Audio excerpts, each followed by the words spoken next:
Good morning, students. This is Junita Mukherjee from Mrs. Public School. Today we are going to start this topic, force law for simple harmonic motion, and in continuation with this we will start energy in simple harmonic motion. So force law for simple harmonic motion, as you know that from the Newton's second law of motion, we know that F is equals to m into a, and we have F is equals to ft m into a, which can be written as minus omega square minus m omega square plus t. So here we will ft is equals to minus kxt. This is first equation we can take, and k equals to m omega square, which is equal to second equation, and it can be written as omega is equals to root over of k upon m, third equation.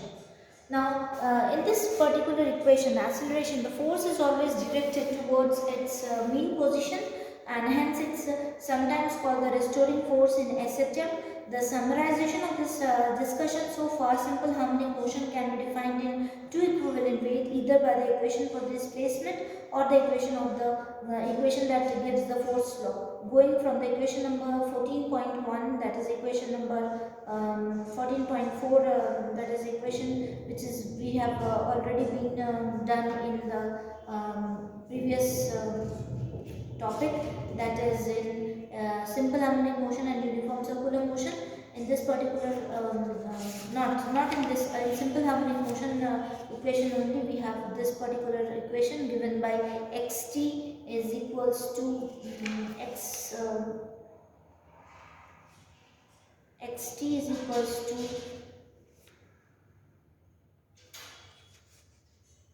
xt is equals to a cos omega t plus phi. This is the particular equation which we have here discussed.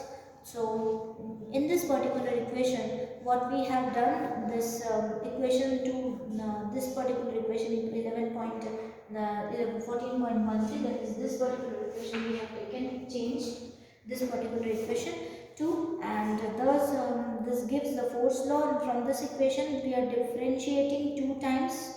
If this equation is differentiating two times, likewise an equation integrating force law with two times, we can get back this equation number 14.4.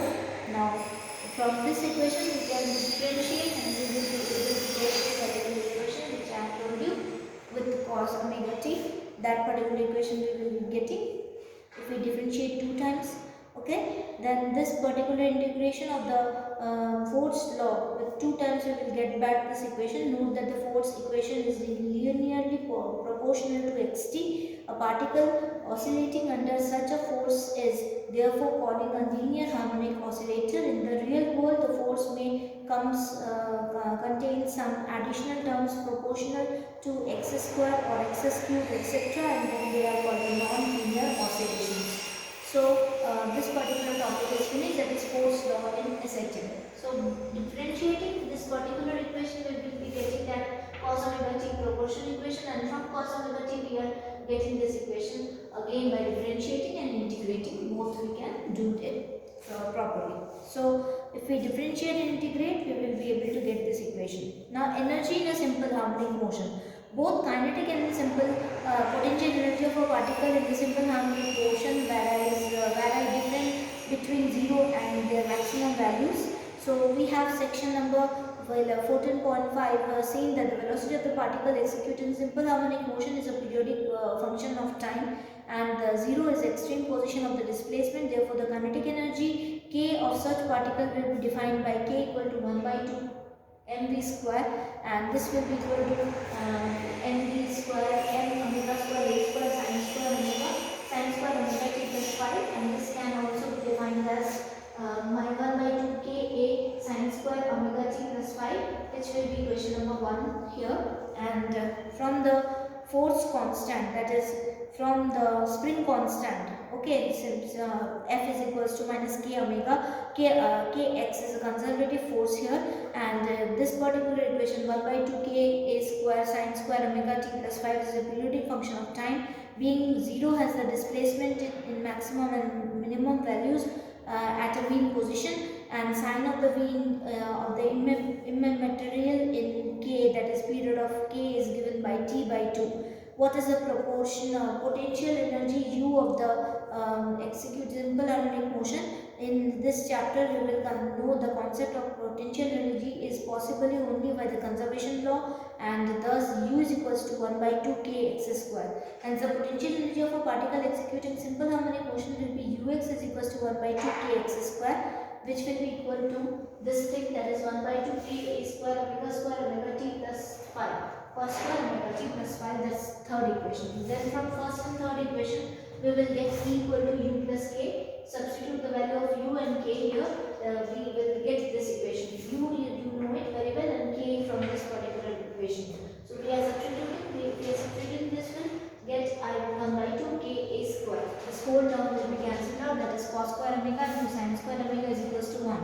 So whole sum will be equal to 1 itself, and we will get this equation.